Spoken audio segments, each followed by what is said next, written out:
Torontoյի Զորյան ինստիտուտի նախաձեռնությամբ այս երեկոյան յուրահատուկ եզական ցերնարգը իր պատմական անդրադարձը պիտի ունենա քաոթես ներս հատկապես մասնակցությամբ ցերնարգի երկու հանրազանոթ եւ հեղինակավոր պատգամապերներ անձնավորություններու հանցինս դիար դոկտոր Hayk Demoyani ու Egoyan Այս բարեբաստ արիտեն օգտվելով այս համանքի անունով հատկապես թող թույլ դրվի ինձի բարձր քննադանք ու խոնար հարկանքը ներկայացնել Թորոնտոյի Զորյան ինստիտուտի եւ իր հիմնադրին դիար Քուրքեն Սարգսյանին իրենց սպերած անփոխարինելի առաքելության եւ ծառայության իննբաս 1915-ի այոց ցեղասպանության իրենց դարած բազմածախս հրադարագություններով թարգմանական ուսումնասիրություններով գիտաժողովներով սեմինարներով ասուլիսային ելույթներով արխիվային փնտրտուքներով օդարթե հայ համալսարանական գրթաթոշակներով միջազգային հռչակավոր ցեղասպանակետներու ելույթներով ու այլազան գիտական միջոցառումներով ու այս բոլորը զսպանակված համար անդերի դալի վճռակամությամբ եւ խիզային կամքով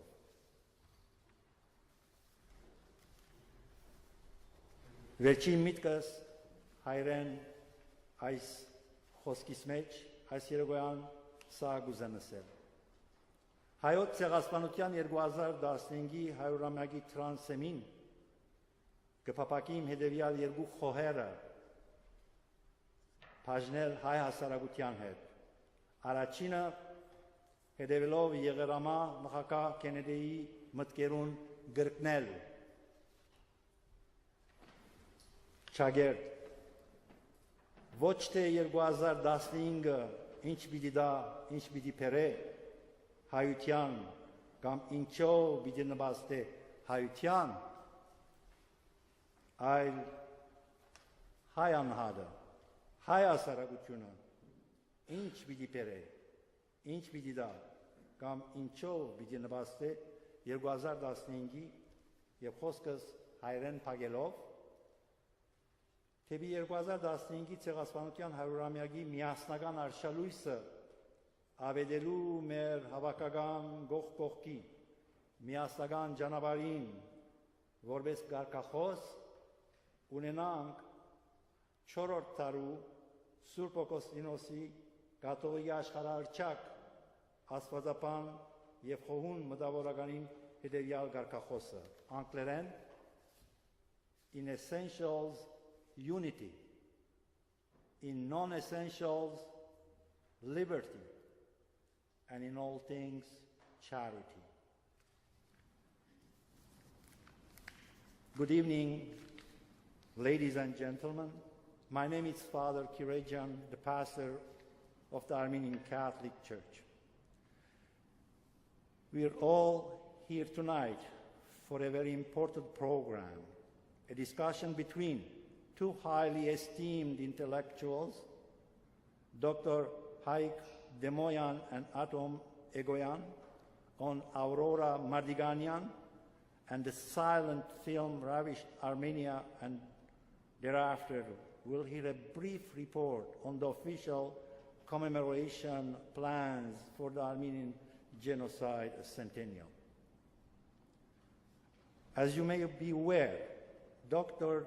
Demoyan is visiting Canada for a very significant event taking place in Winnipeg tomorrow, where he will represent the Armenian Genocide Museum Institute in signing an official partnership agreement with the Canadian Museum for Human Rights, and we must acknowledge the contribution of the Zoryan Institute in coordinating the realization of this partnership, which has been in the works since 2011. On behalf of the Church, I would like to thank the organizers of this event, the Zorian Institute, for bringing these two esteemed intellectuals to be here with us today. I would like also to express our deepest gratitude to Dr. Demoyan and Mr. Egoyan for taking the time to be here and share their knowledge with all of us. I will now invite Mr. George Shirinian, the Executive Director of the Zorian Institute and our Master of Ceremony for tonight, to introduce our two discussants and to referee the discussion tonight. But just before I do, I would like to inform the audience that this entirety of this event will be broadcast live to Armenia. With that in mind, please try to avoid talking in the audience and entering or exiting throughout the program. I would also ask that you turn your cell phones off or into silent mode and refrain from any flash photography. Thank you for coming, and ladies and gentlemen, Mr. George Shirinian. Thank you, Father Elias.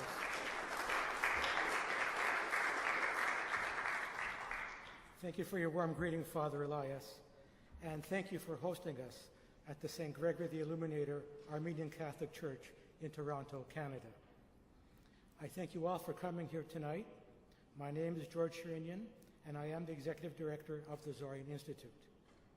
Welcome to an evening of discussion about Aurora Mardiganian, an illustrious young woman who became the face of the Armenian genocide for many Americans and Armenians in 1919 and the years thereafter.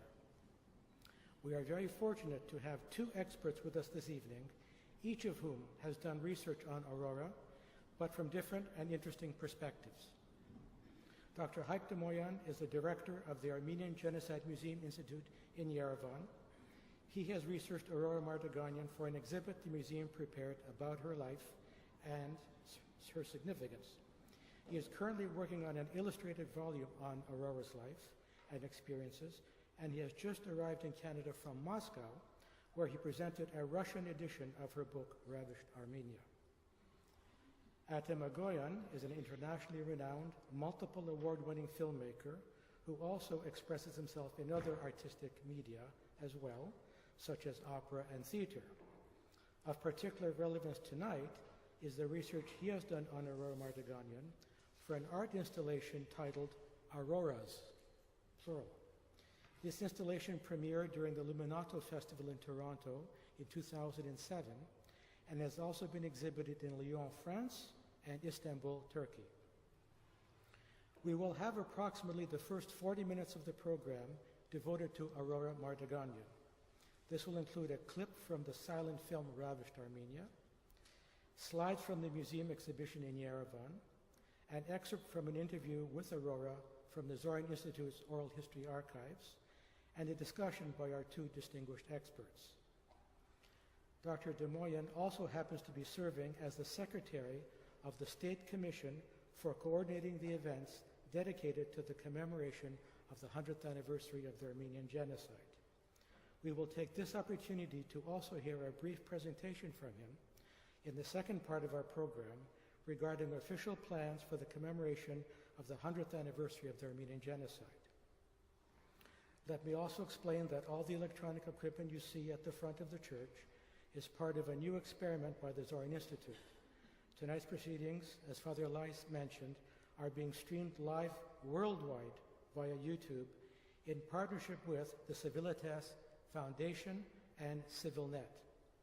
The recording of tonight's event will remain on YouTube as an educational resource for those who were not able to watch it live. You will be able to access it from the Zorian Institute and Armenian Genocide Museum Institute's websites, as well as the Civilitas website. We will start our program now with a brief clip from the film Ravished Armenia, Atom will introduce the film for us. Good evening. I became quite obsessed with the story of Aurora Mardiganian quite recently when I found out that my film, Aurora, was not, in fact, the first film to deal with Armenian genocide. It, in fact, came long after a film was released in 1919, which was called Auction of Souls, or Ravished Armenia. The story of this film is remarkable because the young woman at the center of it had such a unique journey. She was a survivor of the genocide. Her entire family was wiped out. She thought that her brother might have survived. So after a long journey, she arrived at Ellis Island, was met by an Armenian-American couple, and they decided that the only way that they would find the brother is if they took the story to the media. So they invited a journalist to listen to her story. He published an article, and a Hollywood producer happened to read this article and thought it would make an interesting film. Tracked her down, convinced her to tell her story to him in Armenian. It was transcribed into English, and it was published as a book. A screenplay was then based on this book, and it went into production just a couple of years after this woman actually experienced these horrors. She was playing a part in this film, which was shot in California, with Mount Baldy substituting for Mount Ararat, on beaches in various locations. And that film was distributed in 1919 to huge success. It played internationally. Why haven't we heard about this film? It has disappeared effectively. No existing print of the entire film remains, and all we have is 20 minutes. And we'll now play those 20 minutes, not all of it. We'll just play the beginning. And what's interesting is that this presentation also has a description of the film and some of the history, which I thought might be valuable as well. It was prepared a few years ago, and it's really quite an informative DVD. I must say, though, that the music has been added after the fact. This was a silent film. And as you can see, there are titles in Armenian. Why would there be titles in Armenian on an American production? My theory, and perhaps this is not one you would share, is that this is not actually a surviving reel, but rather it's a compilation reel that someone in the community made some years after the fact and cut in this credit in Armenian. So we're not seeing a sequential reel of the film. We're seeing something that someone has assembled. I've since done quite a bit of research into this. I've gone to the Academy of Motion Picture Arts and Sciences, and I've actually found the original shooting script. And it's quite remarkable, but it doesn't really follow the order of what we're seeing. So that confirms my theory that this is a compilation clip that someone made after the fact. So with that in mind, let's watch this clip. So there's another 15 minutes, and you'll see this film is available on YouTube. If you look it up, you can see the entire film. Much of the information that you're seeing written in subtitles is actually taken from the original subtitles that are in the script. But as I say, it's a bit of a reorganization of the original film. What's remarkable, and I'll talk about this at length later, is the journey that Aurora herself went through. She is a character in the film. We don't see her in those clips. I can show you some amazing stills that I found also at the Academy of Motion Picture Arts and Sciences. And what I'll do is I've got 4 copies of this, which maybe we can distribute. This is the original ad that appeared for the film and some promotional materials. So maybe that can be passed around and you can get a sense of. Again, this was a very popular film at the time. It was reviewed by Variety, the trade journal, who gave it a glowing review, and it enjoyed considerable success. I just have to tell you an aside, which I think is interesting because it inspired this installation I did, which is this woman was acting in the film, and she was, at one point, Anthony's slide has quite an amazing quote, where he did an interview with her, and basically, she says that during the filming, there was, quote, no makeup for me. They said, you don't need it. You have your natural beauty. You need nothing else. The first time I came out of my dressing room, I saw all the people with the red fezzes and tassels. I got a shock. I thought they fooled me. I thought they were going to give me to these Turks to finish my life. So I cried very bitterly. And then Mrs. Gates, who was one of the producers, said, honey, they're taking part of these battles, but they are Americans. How will I know they're Americans? They talk English, that's their language. I have no Armenian around me, so I cried. So she was completely overwhelmed by this experience. And you can imagine the trauma of living it through, but that was nothing compared to what happened when the film was released. They had her on a huge cross-country tour to promote the film. And 2 weeks after the tour, the publicity tour began, she had a nervous breakdown.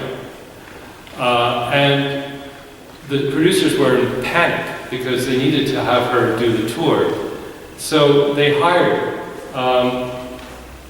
lookalikes, but these might have been Italian women, Jewish women, Turkish women, we don't know. But they went around the country pretending to be Aurora. And this was an article from the Daily News in 1921. And it says, film star told it took 8 of her to stage one film. It took 8 Aurora, Archdulis, which is Aurora, Archdulis Mardiganians, 8, count them 8, and 1 an original to put on a sensational film representing Armenia outrages before the public. As it was shown in 8 places at once, her guardian had to employ 7 girls looking like the original to go with the films. The 7 girls, a chauffeur, a nurse, and Miss Gates, personal services, and it goes on. There's a whole article about this. So I thought what was interesting is that not only was this the first film ever made that dealt with mass murder, that's important when you think about it. The first film Hollywood ever made that dealt with the idea of genocide was this movie. But also, it was our first taste of celebrity culture. When you can have someone who's replicated, and the idea of stardom is also played out in such a fascinating way. So, for these 2 reasons, I think the story is remarkable. And I'll go on at length about that, but I'll hand it over to you. Okay, thanks.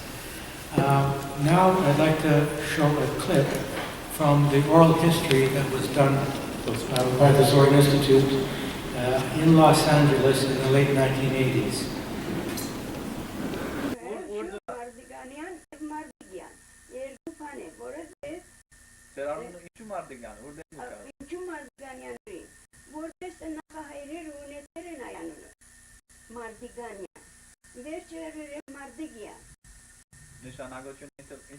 Well, Mardiganian veçeniz lati niyüslerinin ofisör vor uzetim anunus odaranından.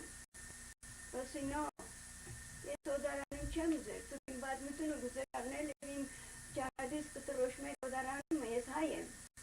Ete hayo anunus çibiri korzate es badmutu çulumdal. Hatta tutti. Lati şad hangi sagedo. Like the historian, you know. Chemzeri manus pohet, maganunus pohet, maganunu Mardigiane.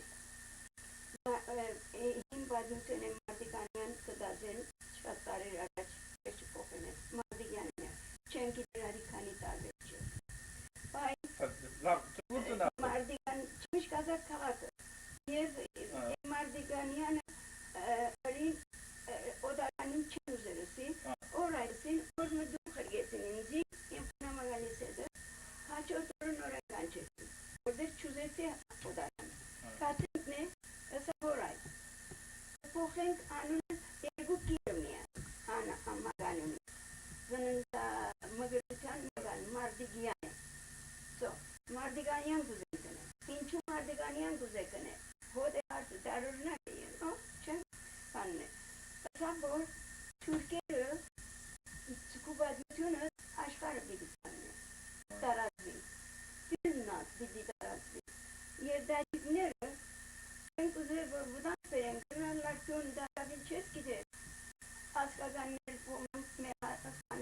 gomas kabrin cheskite inchagan kırnırlar meşter gelen orman. Evet adam gan Türkiye giden de cinero. Anok bilirtam nasıl hastanen anons. Ano hamar an pocket. Ayo ergo kirmi ay. Avel susin. Nakasin bu Mardiganian Mardigan gehanchen. Ele bagayse Mardigan. Bu Panirun Scandinavian Magamar Adangin Norvegia Nerun Mardigan. So adiga yergo ki versain vor Amerika trenchida lab hanchen Mardiganian. Yev naev abo valla vor vanas neshasni. Kugin seruntes anterum vanas nese Türkiye çivit panzen. Adves A.N. Okay. Telling Mardiganian. No. For those who don't understand Armenian here, what's interesting is that this interview is part of an oral history project that Zoran has been involved with for a long time, and that the interviewer is not aware, I don't think, of the film at this point. So at one point she mentions it in Armenian, but it's not really followed through. And the interview goes on to really talk about her experience in detail, what happened. But she doesn't really talk about the film in detail because she's not prodded to, which is a little frustrating when you watch this, because there's a wealth of stuff she could have talked about, but we didn't really know about the film at that point. So the interviewer wasn't aware of it, even though she mentions it in passing during this. Well, as a scholar, I have to defend the rights of my colleague. The interviewer is Mardiganian, a very well-known genocide scholar, probably he knows about the film. So briefly, I would like to translate what Aurora said in a short clip taken from Oral History Project supported by Zoran Institute. It is January 1983 when Mardiganian interviewed Aurora Mardiganian. She explained why Asha Louise Mardiganian became Aurora Mardiganian. And she said that when Americans started preparations for shooting film, they offered this and she resisted initially, but the explanation and motivation was that you will be famous worldwide. So probably when Turks also will get information, they will see that film, and some of your relatives will be alive still in Turkey. This film and your starring could make harm them. So that's why they decided to change.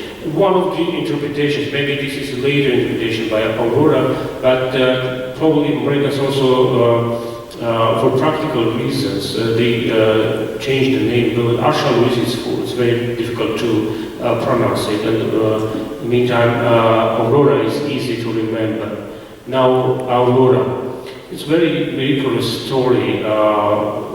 I would say from the very beginning that Aurora, some way she follows me, or probably I follow the road of Aurora, and I will tell them very fresh stories happen with me. Now, when I took the board of the plane to fly to Canada from Moscow, the wonderful company called Aurora supplies Russian newspapers for board reading. I took one, and on the front page was a story about Aurora. Not the girl, but the battleship which heralded the Great October Revolution. Now, it is also very interesting, and Adam probably will value this, my point, that she was in Petrograd, St. Petersburg, when Aurora shooted heralding the Bolshevik revolution. So she was at the Armenian church alone, because church was abandoned, a lot of assaults, attacks, it was anarchy, chaos totally in November and October time, and she, at the end of the story, she explains how she prayed in American consular, and then from Petrograd she moved to Oslo, then to New York, and the story started from this point in America. Aurora's story is really one of the impressive stories to tell overall story of genocide. Through this story, you can explain everything. everything. That's why, as far as I know, Turks also started to show some interest towards the Aurora story because it's very powerful. It's very difficult to fight against. It's very difficult to deny. But tragedy happened with Aurora subsequently after the divorce, and tragedy happened with the film also, The Fate, The Destiny. It's like 2 in 1. We lost all the film out of 8 reels. We have this clip, miraculously survived. And Aurora, when she died in 1994, at the age of 92 years old, no one claims about it. Once she was very famous, all America. Her film, this film, Auction of Souls of Ravished Armenia, was shown in Venezuela, Cuba, 23 states of the United States, Australia, Soviet Georgia, probably Soviet Armenia, were orphanages there. Probably in my native country, I was born, the largest orphanages supported by Americans were there.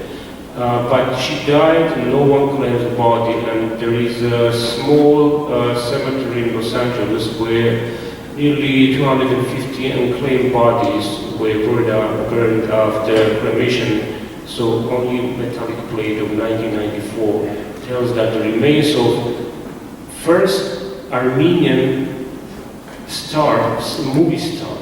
She is the first movie star, by the way, genocide survivor.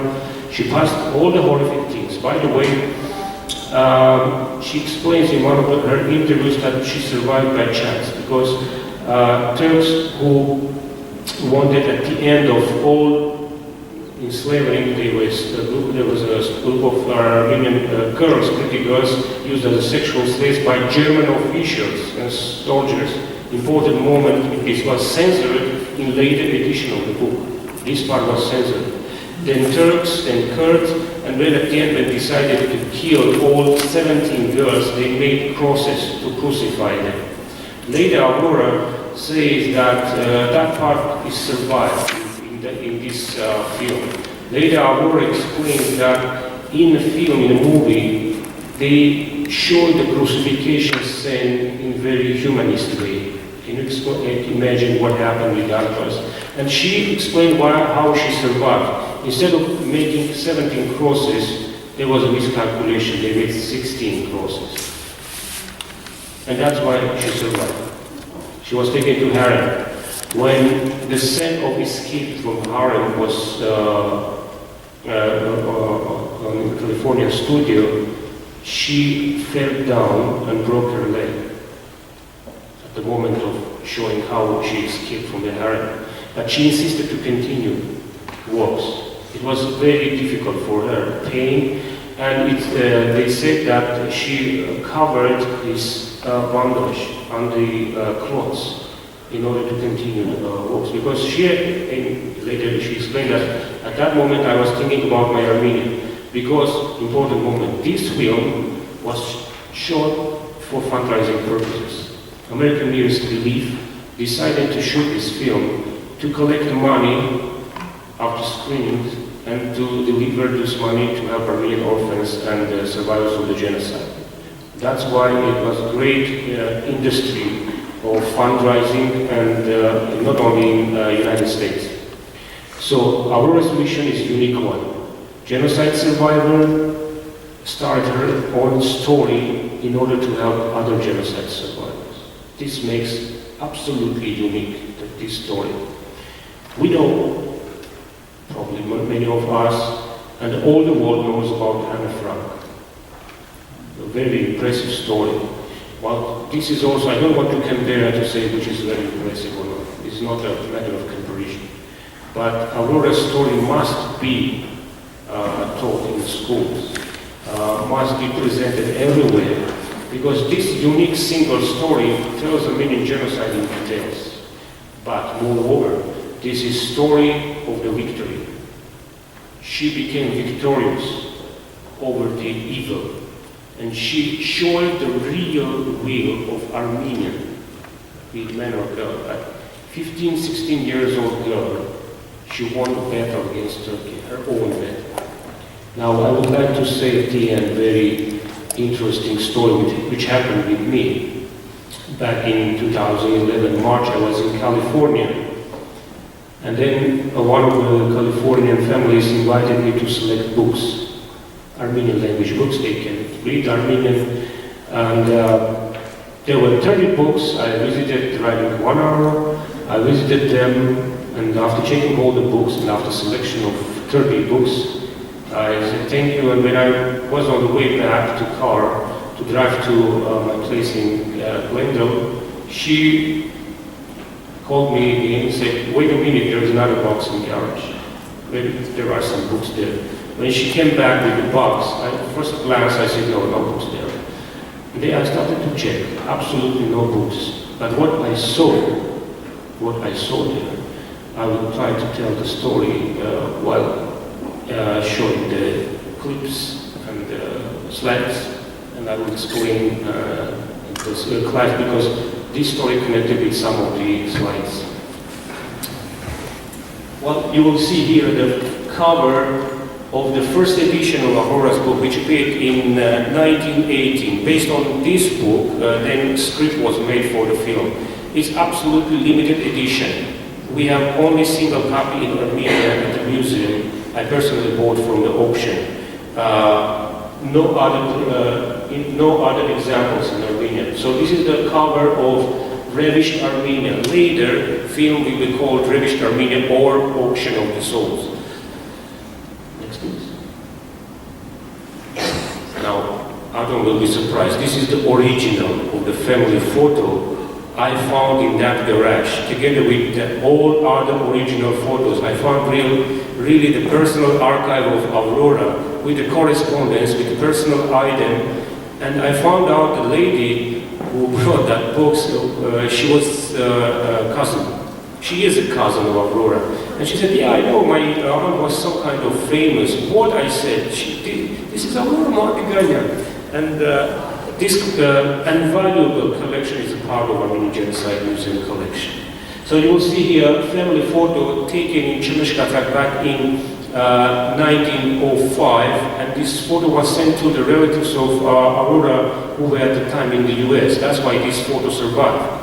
And Los Angeles Examiner back in 1920s borrowed this photo for a while to print in the newspapers and returned back to the relatives. That's why this single example, single copy of original photos survived in this way. So you can see Aurora, 4 years old, sitting next in the left corner.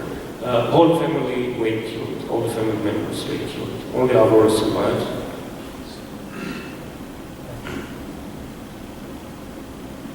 This is Chemishkatak village where she was born. And you will see another photo next. Modern Chemishkatak. Everything changed. Armenian quarter was destroyed. One of the posters are going to deliver next.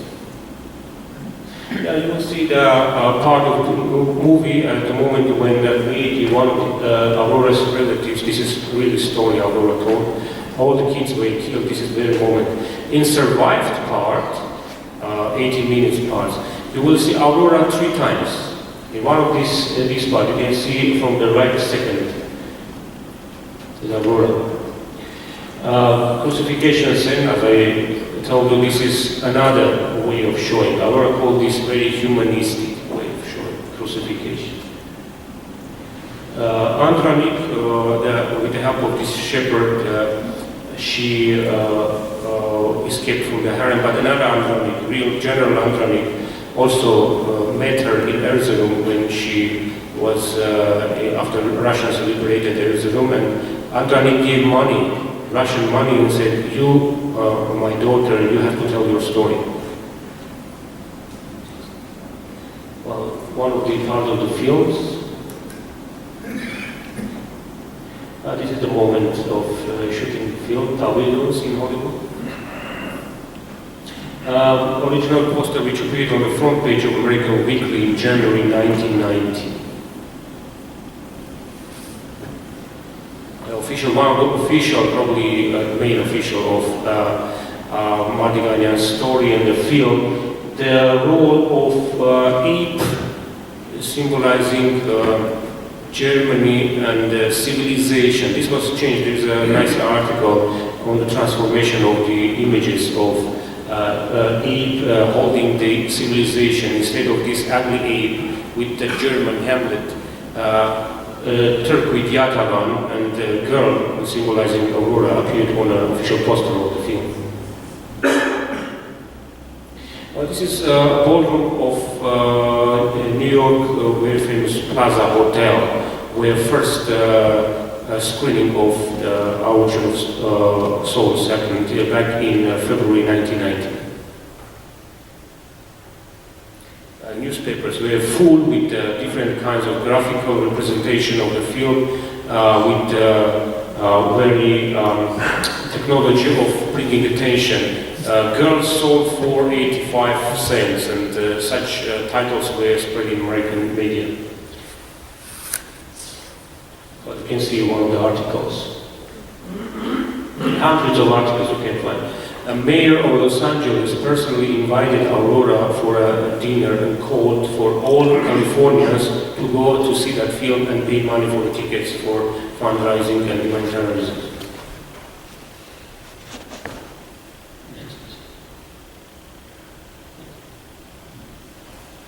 You can see different kinds of advertisements.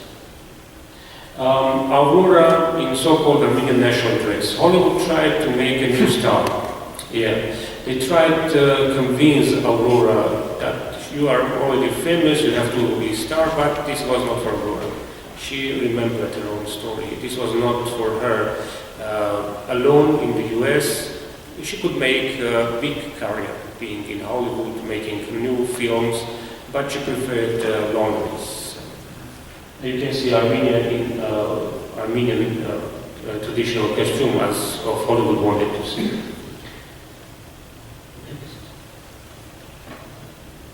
Well, this is a couple of years after the film. Another original photo from the collection I found. This is just the year of marriage, 1929. Beautiful lady. Wedding photo, it was in my hand. I nearly was petrified when I found this. She married with an Armenian young man. She had one boy still alive in hospitals of California, as I know. This is a photo after collaboration of Simon Michael. Greeting cards with Aurora's face. Part of that, from that collection. There was a disc and with the foxtrot music issued in the 1920s, and one song inside is dedicated to Aurora, and this is one of the covers of that disc. The house where she spent her last years, and the place where remains of Aurora were buried after cremation. From that collection, an original photo. It's 1970s. Well, it was very hard to find. Never you can see Aurora in the films smiling. And I got the one photo. I want to give credit to one of the enthusiasts. There are a lot of people hunting for legacy of Aurora. A lot of maybe Otto also one of the hunters. And I want to give credit to Armin Hanja, who lives in California. He collected wonderful material following all the newspapers, and this is from his self-published book. Aurora Smiling is an extremely rare photo. Probably we can find a lot of archive photos and documents. I would say that I was lucky enough that after finding that collection and after big and long negotiations, it took some 20 days to convince people to give, and they said finally yes. I would like to thank all the relatives who agreed to give the collection to the museum. But then the next day after that, someone brought Holy Bible, personal Bible Aurora with the Armenian marks on the pages. Another lady brought a small bag she gave to one of the relatives. Another one brought what? I, especially during my tour, brought took with me this stuff which belongs to Aurora. So you can touch at the end. This is bijou, small bijou, which was one of the personal belongings of Aurora. So this is modern museum technologies that you can touch also the original item. So you can have chance at the end to touch this item. So we have very interesting collection. And plus we have also 40 original newspapers of Los Angeles Examiner with articles on film, and part of the book also printed in that book. And then finally, to sum up, we have to tell the story of Aurora. Aurora told her own story. Moreover, the book was printed, she played in the film, it was huge. But now our duty is to tell the generation how 15, 16 years old girl committed and accomplished her own mission to help thousands of orphans. And nearly $30 million was raised after showing that film. You can imagine how helpful that money was. And unfortunately time is limited because I have a lot of things to do to tell you because of the fate of the book and the film. Maybe somewhere the original old full version of the movie is preserved. I would like to add that Henry Morgenthau played her own role in the film too. American ambassador is in the film. So the second person also was in the film. It is Henry Morgenthau playing the role of Henry Morgenthau. So after that, a revised version of the book was printed, 20, 30 editions. It was so popular that in one of the books printed back in 1920s, a lot of commercial advertisement you can find. So before Aurora's book starts, a lot of commercial advertisement. In Great Britain, the film was censored for the reason not to make troubles, not to create troubles in the Muslim colonies after showing horrible scenes. Also, British edition censored some parts of Aurora's film. And postscriptum. Right, postscriptum? Okay. After my long insistence and using my voice and authority, if you would, this year, High Post, Armenian Postal Service, issued a special stamp, official stamp dedicated to Aurora Mardiganian and the film Ravished Armenian Ocean of Souls. This is official stamp, Armenians, Republic of Armenia's issues, and this is the first day cover, and the official cancellation ceremony occurred in September in the Armenian Genocide Museum. This is one of the ways of the popularization of Aurora's story, while telling the story of Armenian genocide. Thank you very much.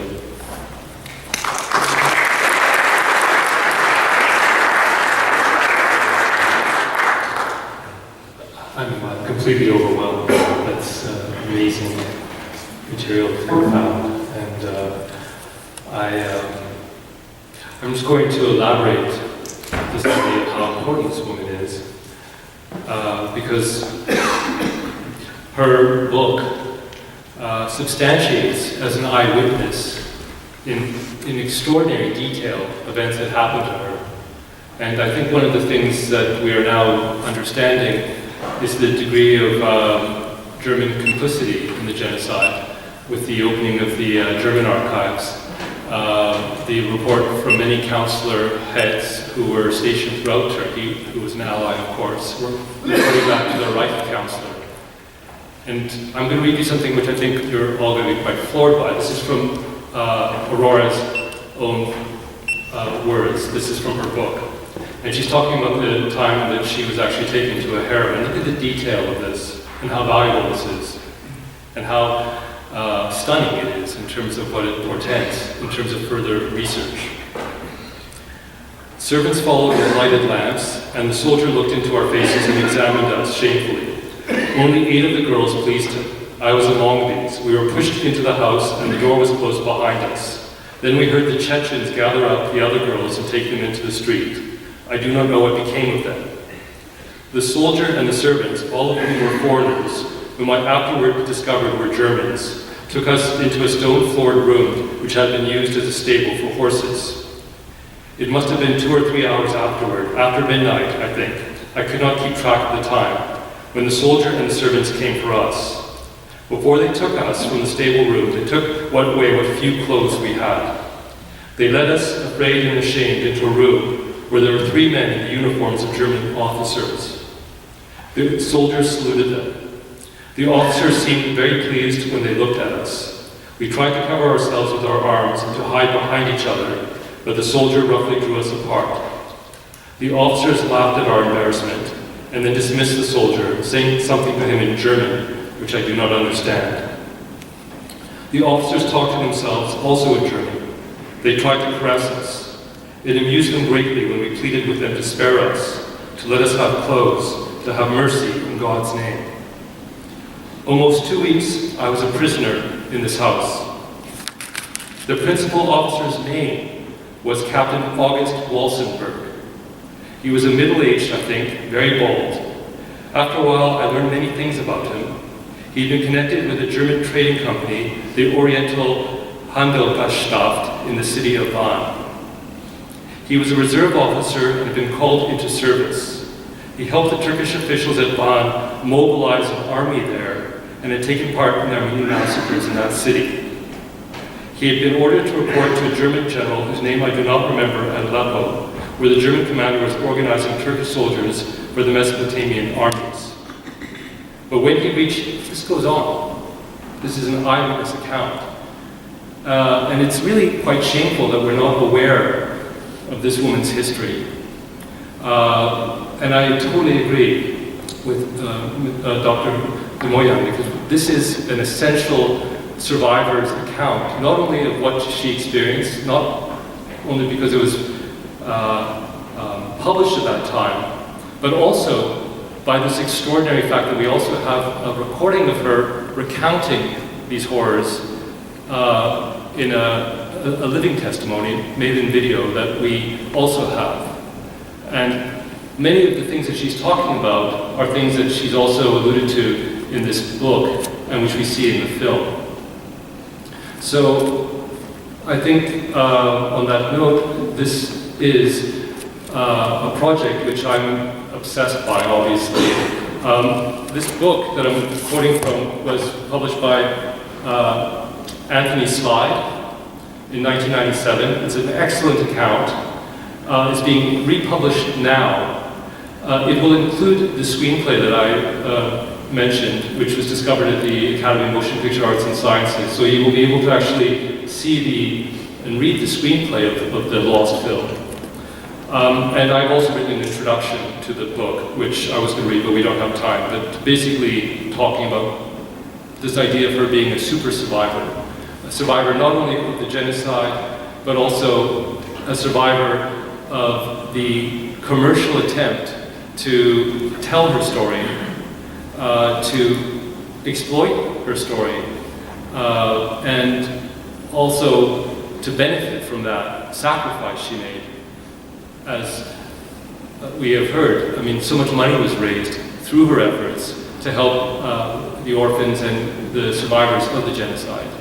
So we can't forget this person. This is, I would say, a sacred figure in our history. Thank you. I would like to add some important information also. Aurora's name was new. Originally she was Arshavus, but in newspapers of that time, another name was ascribed to Aurora, another title. She was called Armenia's Jeanne d'Arc. That's why back from Canada to Paris, I have another meeting.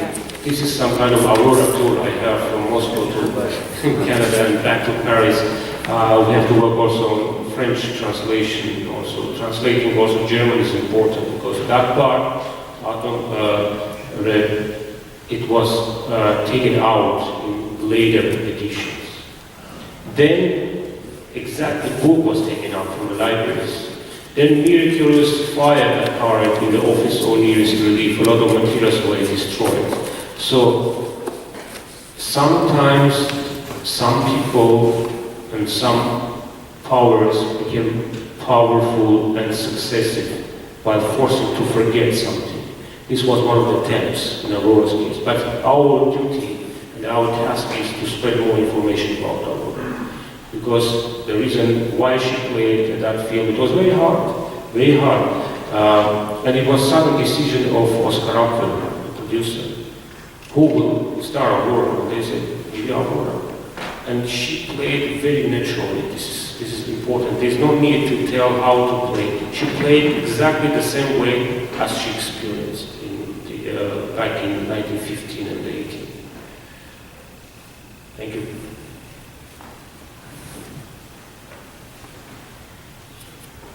I will just add an interesting observation.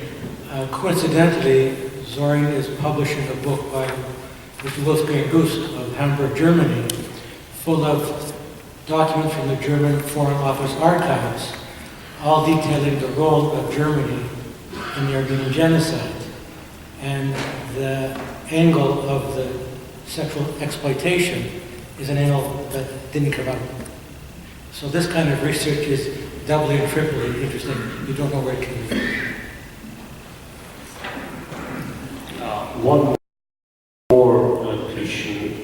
It's important to show the film documentary about Aurora and about the film. We need that documentary, 45 minutes long probably, but to tell the whole story. How this brave girl survived genocide and how she played in that. Documentary is very important, but also feature film is important. We have to shoot this film, it's important. It could be part of the centennial, or not only linked with the centennial, afterwards, 2016, 17, but we have to do that. And the important information, if Egoyan wants to shoot this film, 2 daughters of 2 cousins of Aurora Mardiganian, I visited them, they look like Aurora, 85%.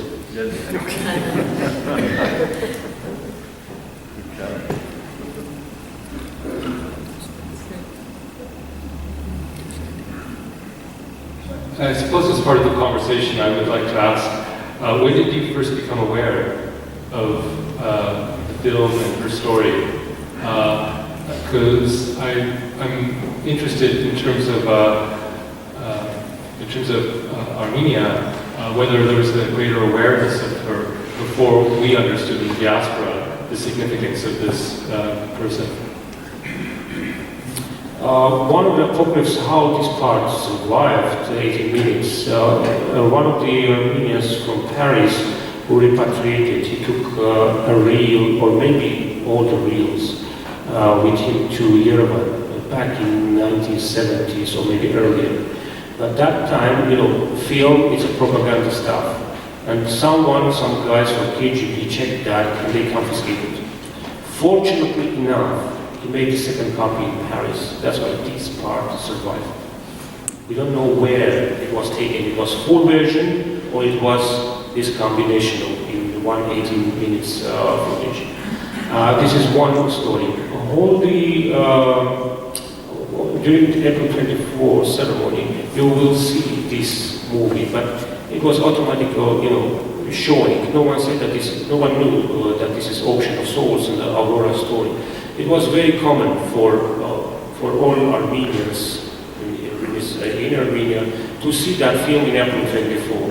And all stories in TVs also accompanying to show something about the genocide.